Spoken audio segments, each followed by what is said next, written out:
बिस्मिल्लाहिर्रहमानिर्रहीम।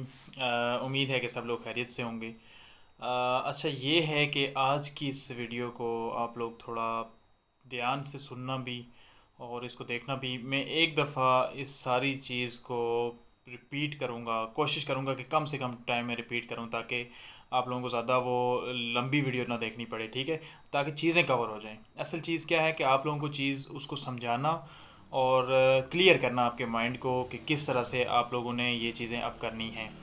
अप्लाई का प्रोसेस तकरीबन अब कंप्लीट हो चुका है, ठीक है। जिसने जो भी एफिडेविट जमा कराना था वो करा दिया है, जिसका जो भी मसला था वो अब तकरीबन हो चुका है। अब आपकी किस्मत है कि आपको बुलाते हैं नहीं बुलाते, ये चीज़ें अब मेरे ख्याल में अब डिस्कस करने का फ़ायदा नहीं है, ठीक है। अब हम मेन आते हैं जो आपके टेस्ट होंगे। आज मैं तीनों टेस्टों के ऊपर बात करूँगा, फ़िज़िकल के ऊपर, उसके बाद रिटर्न के ऊपर और फिर इंटरव्यू के ऊपर, और अपना पर्सनल एक्सपीरियंस भी आप लोगों के साथ शेयर करूँगा कि मैंने ये चीज़ें किस तरह से तैयार की थी, ताकि हो सकता है कि जो आप लोग कर रहे हो तो उसमें कुछ आप लोगों की बेहतरी आ जाए, ठीक है, तो कुछ फ़ायदा हो जाए आप लोगों को। ऐसे ऐसे ही होता है ना, एक दूसरे के साथ बंदा जब चीज़ें कुछ शेयर करता है तो बंदा फिर अपने साथ उस चीज़ को एसेस करता है, ठीक है, या फिर जोड़ता है तो उससे बेहतरी होती है। तो मैं सबसे पहले जो आज के जो पहला टेस्ट होने वाला है तो उसके बारे में फिर आप लोगों को अब से चीज़ें शेयर करता हूँ, ताकि फिर आप लोग क्या करोगे, उनको असेस कर लो, क्योंकि अब फिज़िकल का टाइम बड़ा करीब आ गया है और आप लोगों के पास इतने ज़्यादा दिन नहीं बचे हुए। स्टार्ट करते हैं फिर। सबसे पहले यही है कि जो आपका मेन जो मेजर था कि स्टेटस कब तक शो होंगे, ठीक है, और जो फिज़िकल की डेट होगी तो वो कब तक आएगी। स्टेटस शो होंगे आपको उसी तरह से जो आपने अपना साइन अप किया हुआ है, तो वहीं पे आप जाएंगे तो वहाँ पे आपको अपना स्टेटस शो हो जाएगा। जैसे स्टेटस शो होगा तो उसमें वो डेट लिखी आएगी और साथ में टाइम भी मेंशन होगा और सेंटर मेंशन होगा कि कौन से सेंटर में आपने आके तो टेस्ट देना, फिज़िकल का टेस्ट। साथ में उसी के नीचे हदायत लिखी होंगी जिनमें आपको अपने डॉक्यूमेंट्स मांगे गए थे, जो भी मांगे गए होंगे तो वो आप वो लेके जाएंगे। अमूमन क्या होता है कि दो तरह के डॉक्यूमेंट मांगे जाते हैं। जब हमारा टेस्ट हुआ था तो सिर्फ दो टेस्ट डॉक्यूमेंट्स मांगे गए थे। पहला आपकी जो कंप्यूटर जनरेटेड स्लिप होती है, जो कि आप किसी भी प्रिंट वाले के पास जाएंगे, अपना आईडी कार्ड नंबर उसको लिखवाएंगे, अपना जो लॉगिन का आपका पासवर्ड है वो आप लगाएंगे और वहाँ से वो एक स्लिप जनरेट करके आपको दे देगा, ठीक है। दूसरा आपका अपना ओरिजिनल CNIC जो होता है तो ये आप लेके जाएंगे। तो ये दो डॉक्यूमेंट सिर्फ आपको चाहिए होते हैं रनिंग के टाइम पे, ठीक है ना, इसके अलावा कोई डॉक्यूमेंट नहीं चाहिए होते। जो मेन आपके जो एजुकेशनल डॉक्यूमेंट्स हैं तो वो सिर्फ और सिर्फ देखे जाते हैं इंटरव्यू के दौरान, उससे पहले कहीं पे उनको नहीं देखा जाता। सिर्फ इंटरव्यू के दौरान आपके एजुकेशनल डॉक्यूमेंट्स देखे जाते हैं, उससे पहले उनकी ज़रूरत नहीं पड़ती। फिज़िकल में आपको सिर्फ एक कंप्यूटर जनरेटेड स्लिप और एक आपके जो ये जनरेटेड स्लिप के साथ आपका CNAC, ये दो चीज़ें देखी जाती है, इसके अलावा कोई चीज़ नहीं देखी जाती, ठीक है। फिजिकल के ऊपर दोबारा से बात करते हैं क्योंकि थोड़ी सी ये चीज़ें क्लियर हो जाएं ताकि आप लोगों के लिए कोई मसला ना बने। अब बहुत कम दिन रह गए हैं तो एक दफ़ा मैं कह रहा हूँ कि सारी चीज़ को एक दफ़ा रिवाइज़ कर लेते हैं, ताकि जो लोग पहली दफ़ा देख रहे हैं या जो लोग कंटिन्यू देख रहे थे तो उन उन सारों के माइंड में वो चीज़ें क्लियर हो जाएं। सबसे पहले एक डेट के बारे में, ठीक है, ये स्टेटस के बारे में बात हो गई। इसके बारे में कि फ़िज़िकल कम से कम कितने दिनों बाद आ जाएगा। देखें, बहुत भी जल्दी आया ना तो 15 नवंबर से पहले फ़िज़िकल के कोई आसार नहीं लग रहे कि वो होंगे। उसकी वजह बहुत दफ़ा डिस्कस कर चुका हूँ कि इतने ज़्यादा एप्लीकेशंस आई होंगी, उनको सारों को रोल नंबर जनरेट करना, उनके जो डॉक्यूमेंट्स आप लोगों ने लगाए होंगे उनमें से गलतियाँ देखना, उनको ठीक करना, फिर देखना कि किसको बुलाना है किसको नहीं बुलाना, ठीक है। और जो आप लोगों ने डोमिसाइल दिए हुए हैं तो उसी डोमिसाइल के हिसाब से आपका टेस्ट का सेंटर बनेगा। तो ये चीज़ें इतनी आसान नहीं होती, तो इसलिए इसमें टाइम लगता है। 15-20 दिन मैं तकरीबन एक्सपेक्ट कर रहा हूँ कि 15 नवंबर, और ज़रूरी नहीं कि 15 नवंबर ही वही डेट होगी, पहले भी आ सकता है, हो सकता है नवंबर का फर्स्ट वीक हो, लेकिन एक एवरेज डेट जो है तो वो 15 नवंबर एक्सपेक्ट की जा रही है कि उसके बाद ही या उसके आसपास ही कहीं पे जाके तो फिज़िकल की डेट स्टार्ट हो जाएंगी, ठीक हो गया। दो चीज़ें हो गई, एक स्टेटस क्लियर हो गया और फिजिकल की डेट कब तक आएगी, ये दो चीज़ें हैं, ठीक है। फिर बार बार आप लोग एंड पे यही पूछते हो, वो दरम्यान में वीडियो को स्किप कर देते हो, तो एंड पे फिर यही पूछते हो कि सर फिजिकल की डेट कब तक आएगी या हमने कौन से डॉक्यूमेंट लेके जाने हैं। तो देखें, आज थोड़ा सा चलें इस चीज़ को एक दफ़ा सुन लें ताकि आप लोगों की ये सारे के सारे डाउट्स क्लियर हो जाएँ। अच्छा, उसके बारे में बहुत सारे लोगों ने पूछा कि चलें आप फिज़िकल की जो डेट आ गई है, हमारा टेस्ट सेंटर में हम पहुंच गए हैं, अब हम आप हमें ये बता दें कि वहाँ पे क्या किस किस तरह के टेस्ट होता है। देखें, जैसे ही आप फिज़िकल सेंटर में जाते हो सबसे पहले आपको वहाँ पे आपकी स्लिप चेक करेगी। डॉक्यूमेंट चेक करने के बाद आपकी अटेंडेंस होती है। अटेंडेंस करने के बाद आपका जो पहला टेस्ट होता है वो होता है आपकी हाइट। हाइट नापने के बाद जो क्लियर हैं ठीक है, जो नहीं है 1 इंच भी अगर किसी की हाइट कम होगी तो वो बंदा वहाँ पे नहीं होगा। ये आप बिल्कुल क्लियर 110% ये चीज़ क्लियर है। 1 इंच भी अगर हाइट आपकी कम हुई तो आप लोग वहाँ पे सिलेक्ट नहीं होगे, वहाँ से वापस भेज दिए जाओगे। चेस्ट किसी की 1 इंच में का भी कोई फ़र्क हुआ तो वो भी बंदा वहाँ से वापस भेज दिया जाएगा। ये दोनों चीज़ें आप बिल्कुल 110% अपने माइंड में क्लियर कर लो। चेस्ट और हाइट पे कोई कॉम्प्रोमाइज़ नहीं है ठीक है। जिसकी पूरी है तो वो आए, जिसकी नहीं पूरी तो वो बेशक अपना टाइम ज़ाया ना करे, बेहतर है वो किसी और चीज़ के लिए अप्लाई कर दे ठीक है। ये दो चीज़ें। उसके बाद आप लोगों को रनिंग ट्रैक पे लेके जाया जाएगा, और 60-70 के बैच में अगर ग्राउंड ज़्यादा उसका ट्रैक हुआ तो फिर ज़्यादा हो सकता है 70-80 के करीब, और अगर ज़्यादा ना हुआ तो फिर यही 50-60 की रेशो में आप लोगों को भगाया जाएगा ठीक हो गया। उसमें से फिर जो पास होंगे उनको अलग कैटेगरी में लेके जाएगा। पुशअप चिनअप वहाँ पे इस दफ़ा होंगे, उन्होंने लिखे हुए हैं ना तो होंगे ठीक है। तो ये सारी चीज़ें होंगी फिज़िकल वाले दिन, चेस्ट, हाइट, फिर आपकी रनिंग, और फिर एंड पे पुशअप और चिनअप्स ठीक हो गया। रनिंग की थोड़ी सी टिप्स, ज़्यादा देर में नहीं लेकिन कोशिश करूँगा जल्दी जल्दी ये ठीक है। स्टार्ट में आपने किसी ने भी जिसने रनिंग पास करनी है उसने स्टार्ट में रनिंग बहुत स्पीड से नहीं करनी, फुल स्पीड से नहीं भागना।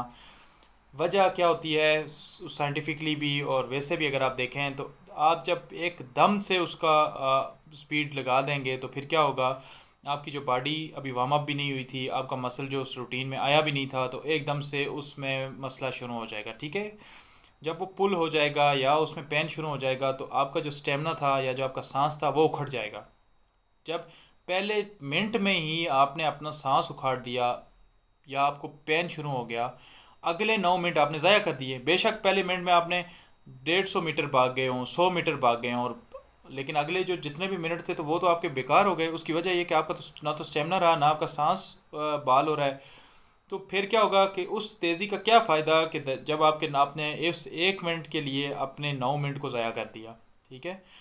तो अक्लमंदी इसी में है कि आपने उस टारगेट लाइन तक पहुंचना है, उस फिनिश लाइन तक पहुंचना है, तो पहले आपने बिल्कुल स्लो रनिंग करनी है, बिल्कुल स्लो। बेशक आप अपने माइंड में हो या अगर आपको घड़ी अगर अलाउ करते हैं तो वो पहन लेना, अगर बाजू का नहीं भी करते होते ठीक है उतरवा देते हैं। तो अगर उतरवा देते हैं तो फिर आप अपने माइंड के साथ चलेंगे कि आपको अंदाज़ा हो जाएगा कि मैंने 1-2 मिनट मैंने रनिंग कर ली है। वहाँ पे बहुत सारे ऐसे लोग होंगे जो बहुत तेज़ी से भागेंगे, और उनकी देखा देखी बंदे को ये होता है कि यार ये बहुत आगे निकल गए हैं तो मुझे भी भागना चाहिए। तो लेकिन मैं आप लोगों को बार बार ये नसीहत कर रहा हूँ कि आपने उनकी तरफ नहीं फोकस करना या नहीं उस तरफ चीज़ों को लेके जाना। आपने सिर्फ अपनी कैपेसिटी उस स्टेमिना को देखना है कि आप उस 10 मिनट में उस स्पीड के साथ भाग सकते हो या नहीं भाग सकते। अगर आप भाग सकते हो तो फिर भागो 10 मिनट ठीक है। 10 मिनट का जो डिस्टेंस है वो 7 मिनटों में तय करके आ जाओ ताकि रिकॉर्ड बन जाए, अच्छा है आप लोगों के लिए भी।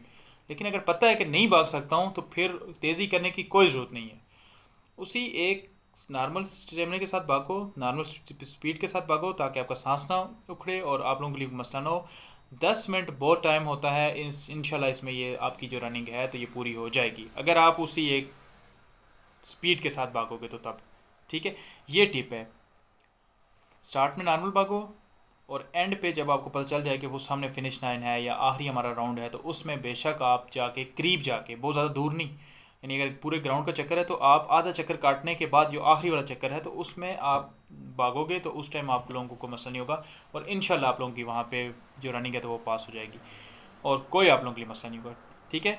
उम्मीद है कि ये चीज़ें फिर आप लोग करोगे भी। ये प्रैक्टिकल चीज़ें हैं सारी की सारी, आप वैसे ग्राउंड में जाके कल अप्लाई करके देख लो। पहले 1 मिनट में स्पीड से भागो, मतलब जो मैं बता रहा हूँ कि ये चीज़ नहीं करनी, पहले वो आप करके देखो कि वाकई उसका वही असर हो जो मैं बता रहा हूँ, ये नहीं हो रही ठीक है। आप लोगों को अगर लगे कि ये बंदा ठीक बात बता रहा है तो प्लीज़ उसको आप मानो, क्योंकि आप लोगों का फ़ायदा है और आप लोगों ने ही सिलेक्ट होना है। मैंने तो जो करना था मैं करके बैठा हूँ यहाँ पे ठीक है। तो आप बताने का मकसद ये है कि आप लोगों में से किसी का फ़ायदा हो जाए और आप लोगों के लिए कोई वहाँ पे आसानी पैदा हो जाए।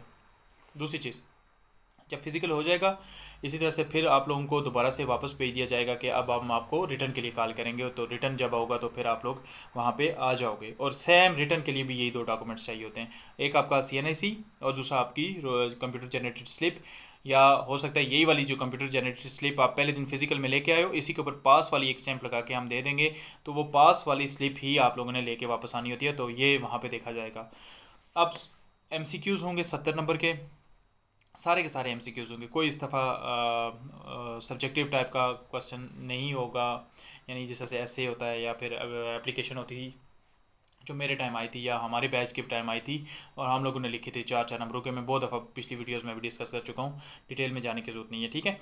तो MCQs होंगे और वो आप लोगों ने टिक करने होंगे।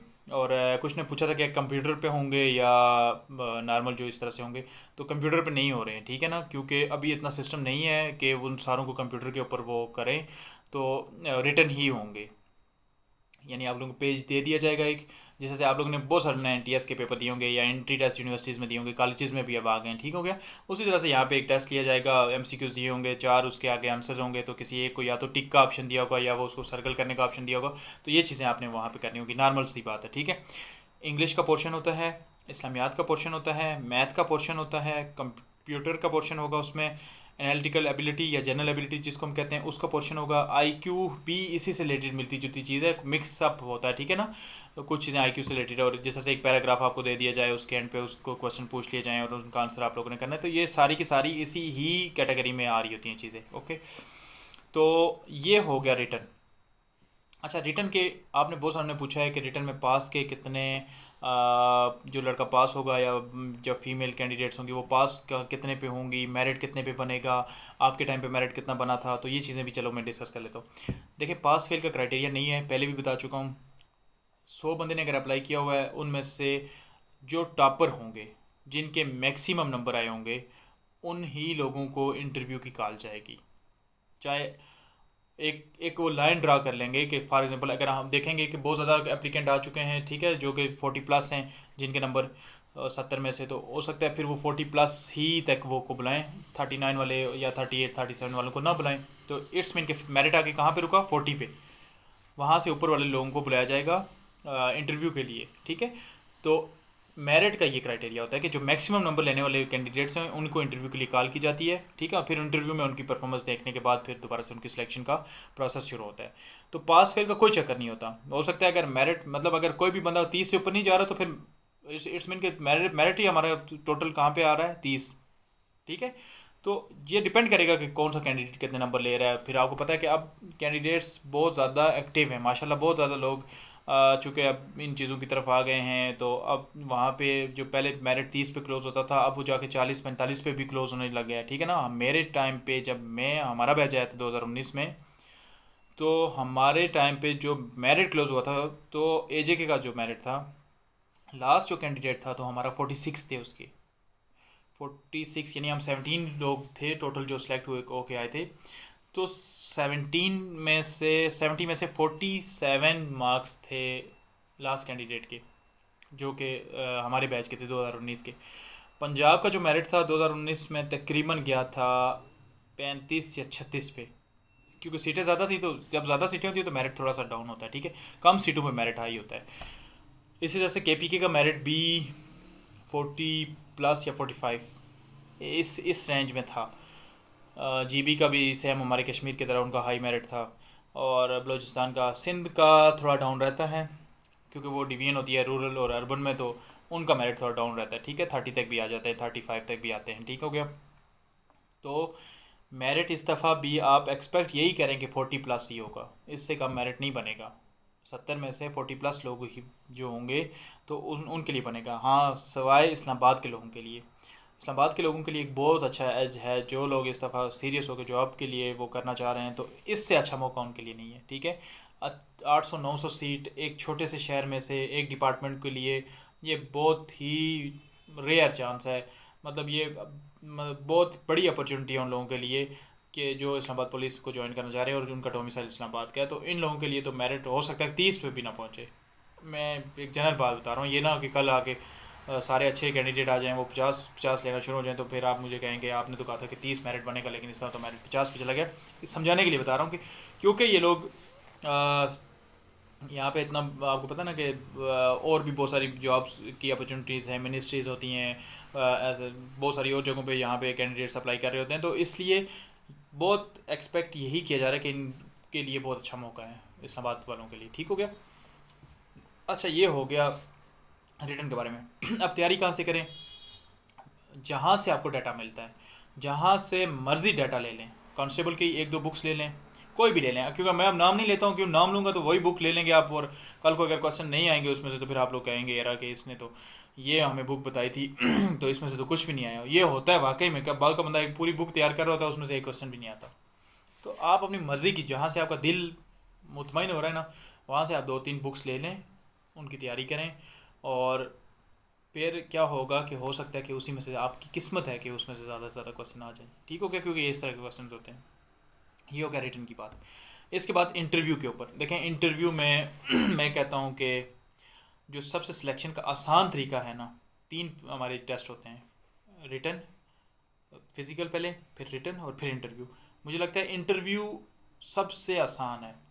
उसकी वजह, आप फिज़िकल का इतना टफ मरला तय करके आ चुके हो, रिटर्न आपने पूरी दुनिया का जनरल नॉलेज और ये सारी चीज़ें तैयार करने के बाद आप पहुंच चुके हो। अब इंटरव्यू में आपने क्या करना है, आपकी वही पर्सनैलिटी, वही आपकी कॉन्फिडेंस लेवल, वही सारी चीज़ें, सामने वाले बंदे ने आपसे वही चीज़ें पूछनी है। क्या पूछेगा ज़्यादा से ज़्यादा, आपका नाम पूछेगा जो आपको पहले से पता है, आपका इंट्रोडक्शन पूछेगा जो आपको पहले से पता है, आपकी एजुकेशनल जो बैकग्राउंड है, कहाँ तक पढ़े हो, क्या किया हुआ है, ये आपको सारों की सारी बातें पहले से पता हैं। ठीक है, एक दो छोटी मोटी बातें और वो आपसे पूछ लेगा, जो कि आप इतनी ज़्यादा जनरल नॉलेज और ये चीज़ें तैयार करके आए हो, तो उसको वहाँ से तो बहुत मुश्किल था नंबर लेना। अब इसके सामने तो बंदे को बैठ के तो 2-4 बातें बताने में तो कोई मसला नहीं होता।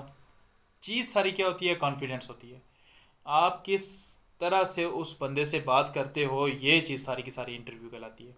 बेशक आप उस बंदे को पता होता है कि ये बंदा मेरिट पे आया हुआ है, हज़ारों की तादाद में जो कैंडिडेट थे उनको बीट करके, उनसे compete करके तो इस इंटरव्यू तक पहुंचा हुआ है। तो इसलिए उसने इतना डीप आपसे नहीं पूछना होता कि आपको ये क्वेश्चन नहीं आ रहा तो वो अगला भी कोशिश करेगा कि इसको ना आए, उससे अगला भी ना आए। उसने एक ओवरऑल आपसे असेस करनी होती है कि यार ये बंदा कल डिपार्टमेंट में आ रहा है, तो क्या इसका ये लेवल है कि ये बात को समझ सके, उस चीज़ को पिक कर सके, किसी बात का आंसर कर सके। ये चीज़ें उसने देखनी होती हैं। ठीक है, तो उसमें फिर वो बाद बात इंग्लिश से पूछ लेता है, बाद बात मैथ से पूछ लेता है, बाद बात समयात से पूछ लेता है, जनरल नॉलेज से पूछ लेता है। तो उसमें फिर हम क्या होते हैं कि हम उस क्वेश्चन के ऊपर फंसे होते हैं कि अच्छा ये हमें हर हाल में ठीक देना है, ये हमें हर हाल में, वो तोते की तरह रट के हम उसको बता रहे होते हैं। तो ये चीज़ें नहीं होती। इंटरव्यू मुझे लगता है कि सबसे आसान चीज़ है। नॉर्मल सी आप ड्रेसिंग करके जाएं।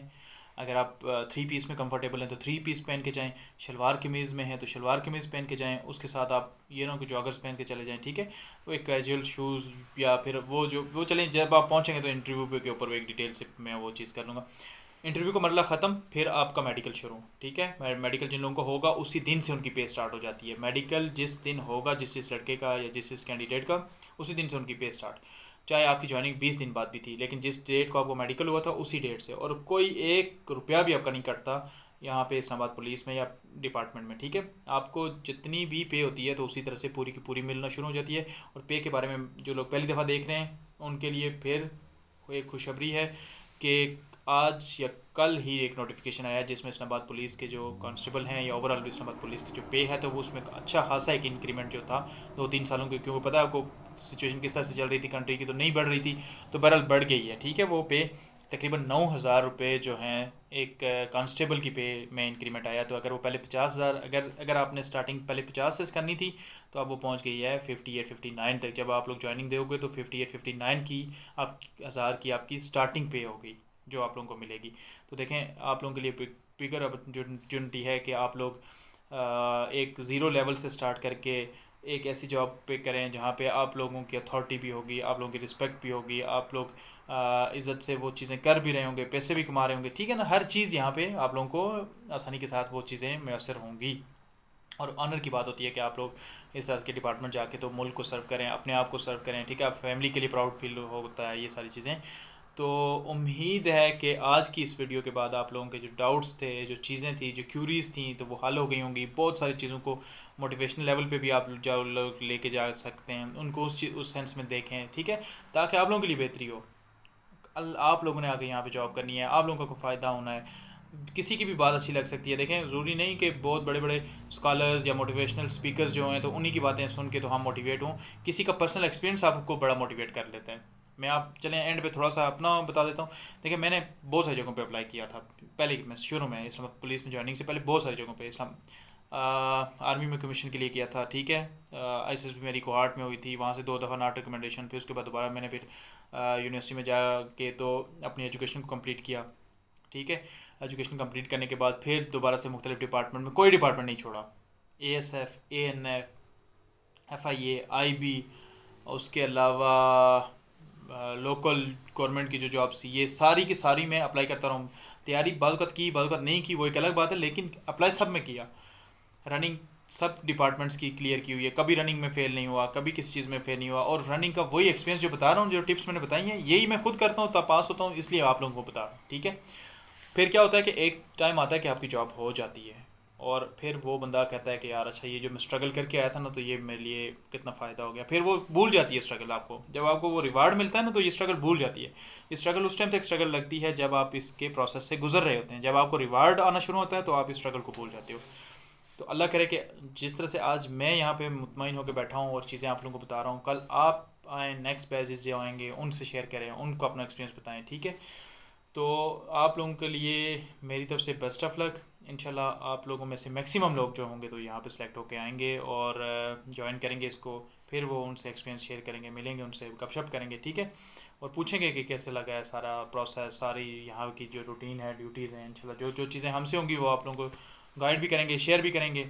और अल्लाह ताला आप लोगों का हामी व नासिर हो, और ज़्यादा से ज़्यादा मेहनत करें ताकि कोई भी आप लोगों के लिए यहाँ पे किसी भी टेस्ट में कोई किसी किस्म की मुश्किल ना बने। मेरे लिए भी दुआ करें।